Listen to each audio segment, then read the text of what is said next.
Okay, kind of back to my painting. I'm using this big old brush. Let's see, it is a number 12, kind of a mop, what I call a mop. But in the early stages of my painting, I'll use these type of brushes to get the paint down into the canvas. I'm going to try to paint here, and hopefully, I'm going to move this ladder. Hopefully, I will not get in the way of the camera, and you will be able to see kind of what's going on. So, anyway, I kind of laid out a grid. You might see the pencil lines here around. I've tried gridding through, and I don't like to grid through the faces, so I try to grid around my subject, and then I can use a straight edge or whatever to kind of transfer across and get positions and locations as I sketch. But anyway, kind of give you an idea what's going on with all that. So I don't really have too much in mind with this background, but what I do when I grid is, rather than erase those lines, I will try to incorporate them into my painting just for texture and color in my backgrounds. And of course I adjust as I paint. The process kind of never ends until the painting is signed, but that just eliminates the need to erase them, and they never really go away when you erase them anyway. So you might as well put them in an area where you can incorporate them into the painting. Now, I've been told by some people who have probably spent many hours in art class that I should be thinning my paint with some spirits. I've done that off and on, but I don't know, I kind of I like to be able to just kind of have a lot of paint on the painting, and then it takes me sometimes months to paint a painting, and I can come back and borrow color from areas of my painting without revisiting my palette, and kind of move those colors around as I go. Now, if I had a very specific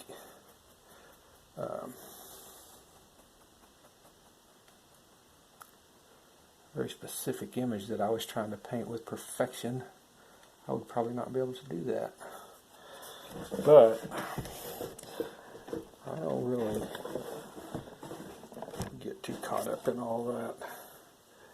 I kind of create as I go. I think I've found it a lot more enjoyable, a lot less disappointing.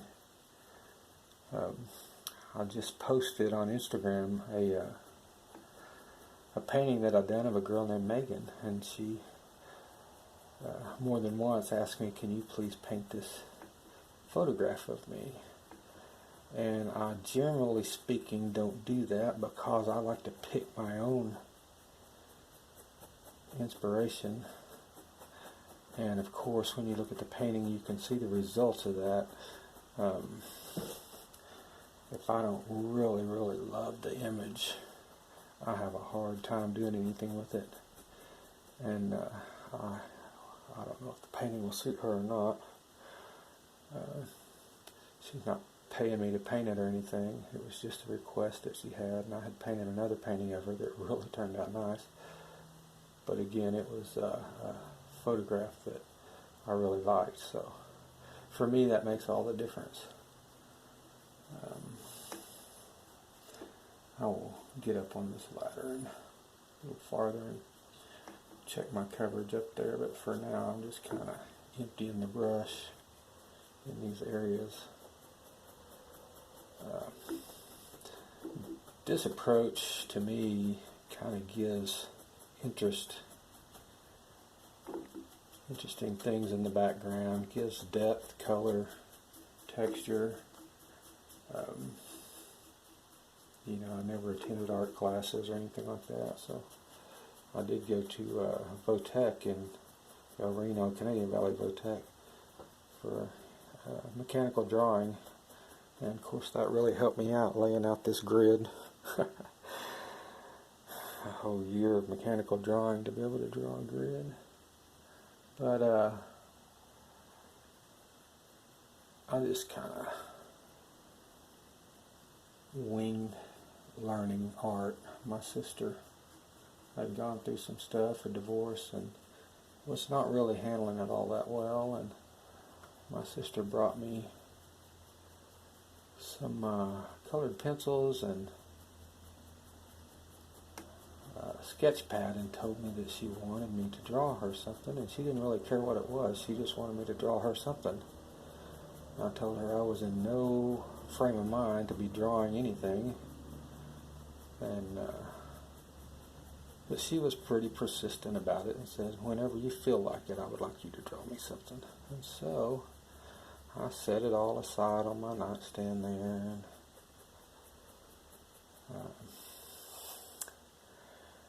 in about 2 weeks, one day I was just kind of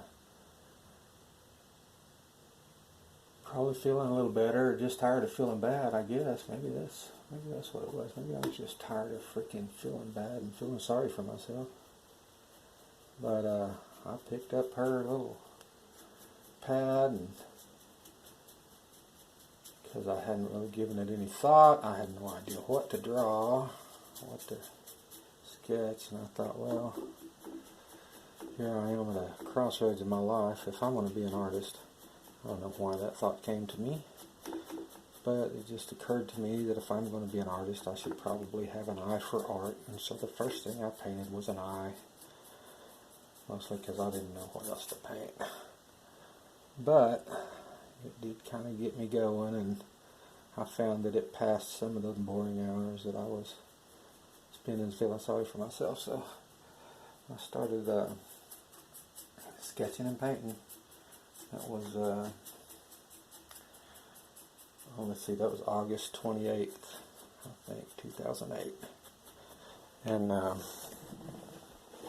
you would think over the years I would have gotten to be a master a little bit faster. But it seems to me sometimes I haven't learned a thing. And but I was really stressed out over it. I've had moments when I did, frustrated because my paintings really wasn't looking like anything that I would ever buy. And then other times I would look at them and go, wow, that's really good. And I think if you're going to start out with the hope of becoming an artist, I think you have to be very forgiving of yourself and understand that it is a slow process for some people. And of course others are just naturally gifted and tend to go right to it. That was not the case for me. Or maybe that's not the case for anybody, but I certainly wasn't one, if that is possible. And of course, like I said, sometimes I just use the canvas to empty my brush in certain areas and come back and then layer up, what I call layering up. Other paint on top of it. Okay, I've got to get up here to the top and see what I've done. See, if you look at my paintings, look at them spots. I'm not going to be able to show this to you, but it's not 90% covered in just some little white spots. Now, of course, I'm picking up colors and transferring them, but on the edges of the painting, that's not really all that crucial.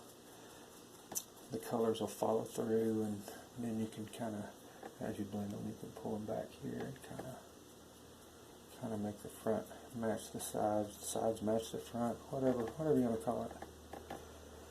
Like I say, for me, I think, it's my opinion, that it just makes for an interesting painting.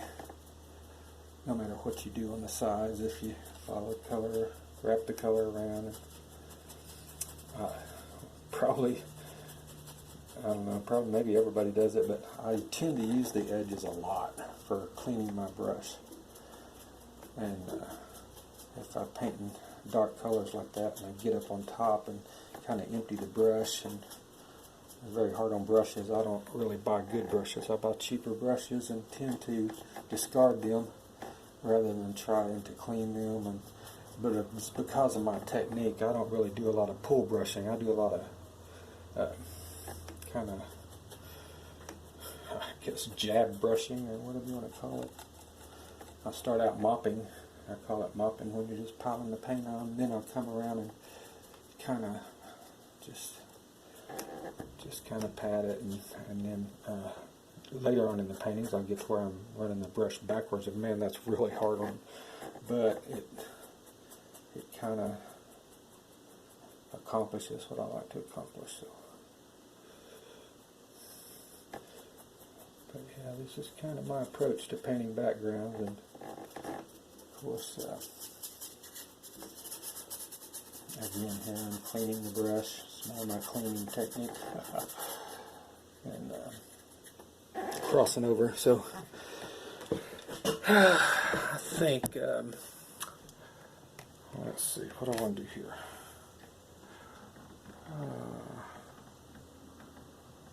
Let's get some of this, I don't know, I'm not great with color names, but some of this green here, go up against that green.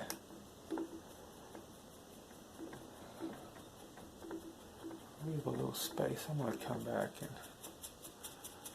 kind of lay some light colors in there for separation. Of course, these are absolutely base of the painting, so there's no telling what that'll look like in a couple of days or a couple of months. It may not even be green when I get done with it. But you got to start somewhere, and that's where I'm starting this painting.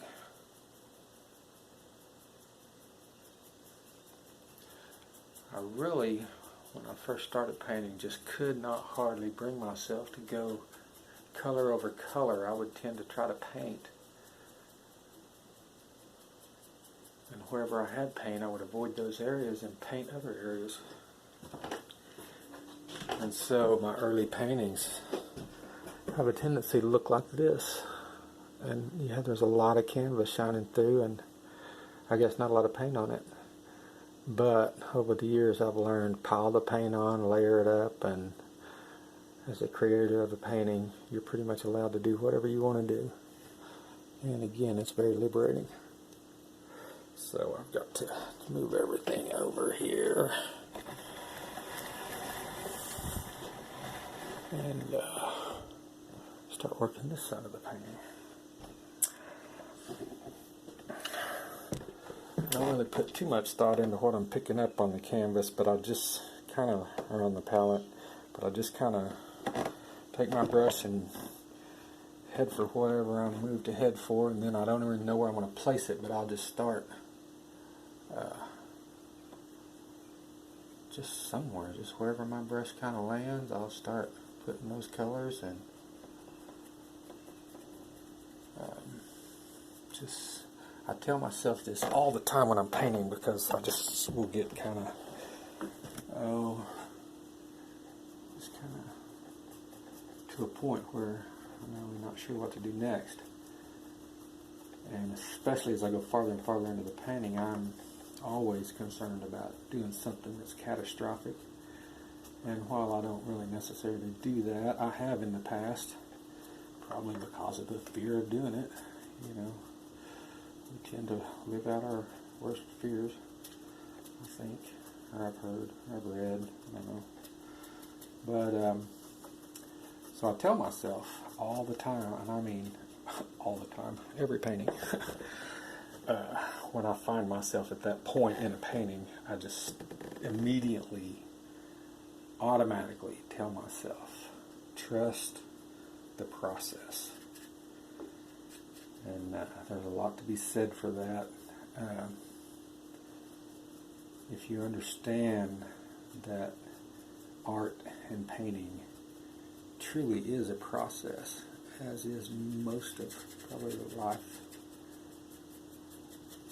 accomplishments, endeavors, whatever, it's a process.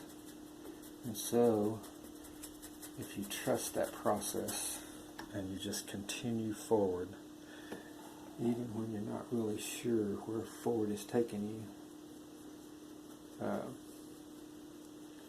you always come out on the other end with a painting. Maybe not the painting that you had planned on coming out with. The inspiration, very seldom for me is the inspiration anywhere near the result that I get. I've had quite a few people look at my paintings that I've made of them and they're like, well, that doesn't look like me. Well, I have to agree with you, that does not look like you. But it does look like a painting. And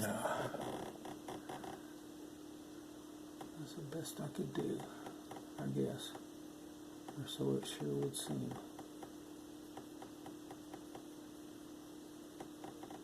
Again, here's a pencil line, and so if I paint down that line with pretty much anything, and then come back, the straighter I kind of make this line at that pencil line, the easier it is to hide it, no matter what I do over the top of it. I can come back with a complete different color, mop over it or whatever, but it's just a fact that I painted a solid line down one side of it, or right down the middle of it even. Makes it just kind of disappear. Now, the lines here that create the hands and stuff are almost the same effect. I tend to diffuse almost everything I do by going over it in every freaking direction. Excuse my childish slang. But I tend to, I just love Renoir's work, Pierre-Auguste Renoir, and he diffused the edges of his girls. Wow, what an incredible artist he was. It was just amazing, and is amazing to look at his work. Every artist should probably study Renoir's work, especially if they're thinking about doing portraits and scenery portraits, because he just had the most beautiful scenery in his portraits. I've never really done scenery. The few attempts I've had at it were half-hearted attempts. Probably not all that interested in doing it, and so the results were obvious. Never tried to figure out how to form trees and bushes, and my sister is quite good at it, and I admire her work, but it doesn't really interest me personally doing it.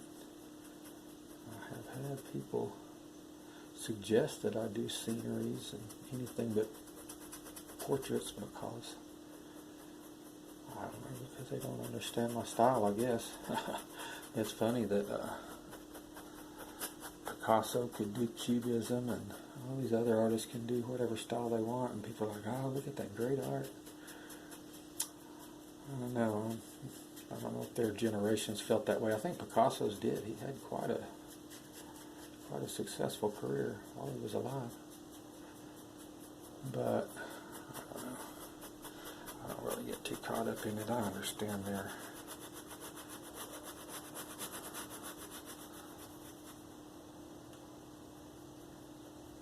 eye doesn't necessarily agree with my style. But I believe there will come a day when maybe not every critic, but a lot of critics will look at my painting and go, oh, you know, he did paint something that was relevant. Probably every artist hopes that, but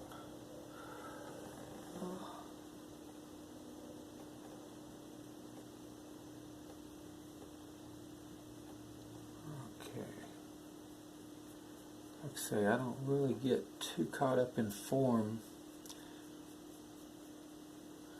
with my backgrounds until I begin to back up and kind of evaluate it. And if I see form that I recognize, and I'm sure it comes from studying so many freaking paintings and images, if I see a form taking shape, I can kind of usually come in over the top of it and work with that form. Right here, I know, just to kind of explain this, I know, you know, I kind of envision that her hair is going to flow out. Like I say, the image of Mari was her wearing a hat, and her little hand was up here holding the edge of the hat. But I did not seek permission to paint Mari herself, and so I just kind of seen the image, and I thought, you know, I can paint around that image and not offend anybody. And it probably would not look all that much like Mari if I did paint it anyway. So, like I say, I find it much less stressful just to sketch a general form and then begin to paint freely. Don't really have too much advice for those who want to paint realistic portrait work or anything like that, except don't ask me.